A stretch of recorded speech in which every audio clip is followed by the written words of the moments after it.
Opinion: Munirs White House welcome Trump's risky bet on Pakistan's terror-linked general. The invitation of Pakistan's Army Chief, Field Marshal Asim Munir, to a White House lunch with U.S. President Donald Trump has ignited diplomatic tensions, particularly with India. Trump's claim that he brokered a May 2025 ceasefire between India and Pakistan, following a four-day conflict sparked by the Pahalgam terror attack, has been debunked by New Delhi. India asserts the ceasefire was a direct military agreement, with no U.S. involvement. Yet, Trump persists, linking his alleged mediation to trade incentives and offering to resolve the Kashmir dispute, a proposal India has long rejected. Munir's visit, amid accusations of his role in the Pahalgam massacre and Pakistan's military attending terrorist funerals in Muridka, amplifies concerns. Trump's narrative, bolstered by Munir's presence, raises questions: is this genuine diplomacy or a bid for influence in South Asia? Munir's provocative rhetoric before the attack, coupled with Pakistan's overt support for terrorists, underscores his destabilizing influence. In the May 2025 conflict, triggered by a Pakistan-backed terrorist attack in Pahalgam on April 22 that killed 26, escalated with cross-border strikes and nuclear threats. On May 10, a ceasefire was announced, halting hostilities. Trump claimed he mediated a full and immediate ceasefire through a long night of talks. India's Ministry of External Affairs, however, stated the truce was negotiated directly between the Indian and Pakistani DGMOs, with Pakistan's DGMO initiating contact at 3:35 p.m. on May 10 due to military pressure from India's strikes on Pakistani air bases. No U.S. mediation occurred. Munir's role in provoking the conflict is evident. On April 16, he delivered a speech invoking the two-nation theory, calling Kashmir Pakistan's jugular vein and urging Pakistanis to highlight Hindu-Muslim differences. This rhetoric, described as a dog whistle by Indian officials, preceded the attack by 6 days, with terrorists targeting non-Muslims, aligning with Munir's communal framing.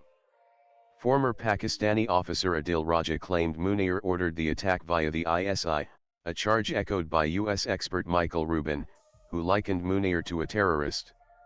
Trump's narrative, amplified by Secretary of State Marco Rubio, ignores these facts, straining U.S. India ties.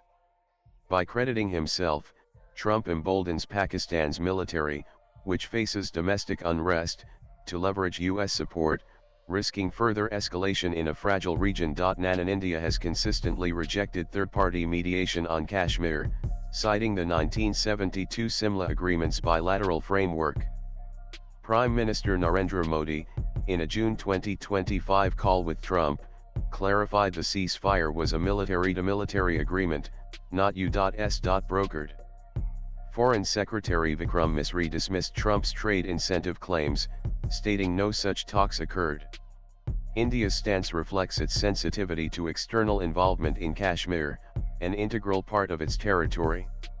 Trump's mediation offer, coupled with praise for Munir and Modi, disregards India's red lines, risking domestic backlash.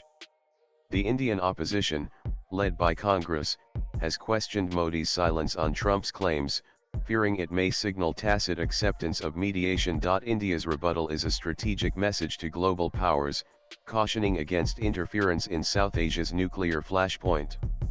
Munir's provocative speech and the Pahalgam attacks timing underscore Pakistan's intent to destabilize India, yet Trump's engagement with Munir ignores this context.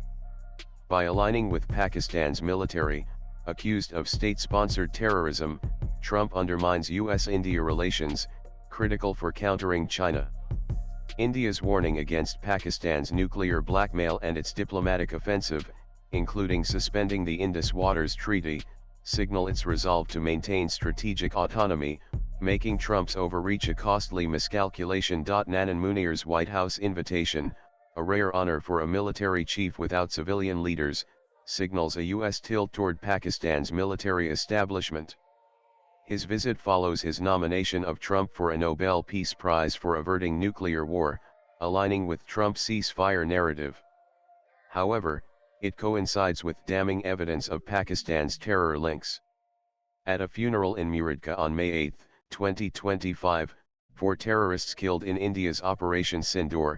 Top Pakistani military officials, including Lieutenant General Fayez Hussain Shah and Major General Rao Imran Sardaj, attended, alongside Punjab Police Chief Usman Anwar.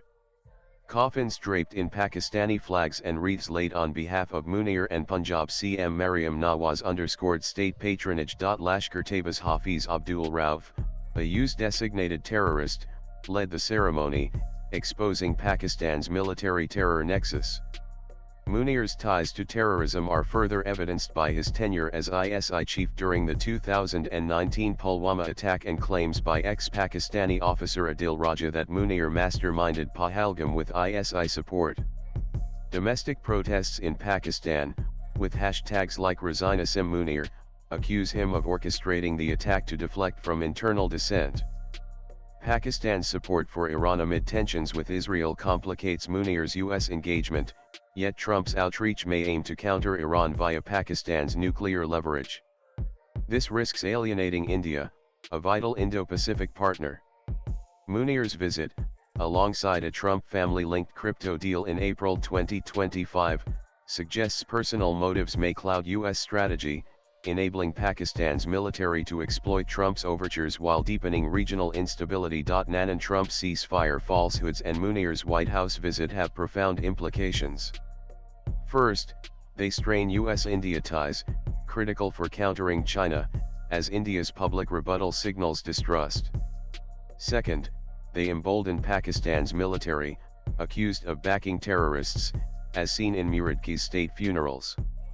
Munir's provocation through his April 16 speech, inciting communal violence, and his ISI history link him directly to terror networks, yet Trump's engagement legitimizes him. Third, the ceasefire's fragility evidenced by violations hours after its announcement highlights the limits of Trump's diplomacy. Without addressing Kashmir or cross-border terrorism, the truce risks collapse, with Trump's premature claims eroding US credibility. Fourth, Trump's Kashmir mediation offer inflames Indian sentiment, potentially weakening Modi's domestic standing. Globally, Trump's actions project a US administration disconnected from South Asia's realities, undermining its neutral arbiter role. Swipe left for next video. Munir's visit, framed as a diplomatic win, instead exposes Trump's transactional approach, prioritizing optics over strategy. To mitigate risks, the US must respect India's bilateral framework, engage Pakistan's civilian leadership, and avoid Kashmir rhetoric. Failure to do so could fuel escalation, empower Pakistan's military terror nexus, and destabilize a nuclear-armed region, with Trump's overreach bearing the blame. The author teaches journalism at St. Xavier's College Autonomous, Kolkata.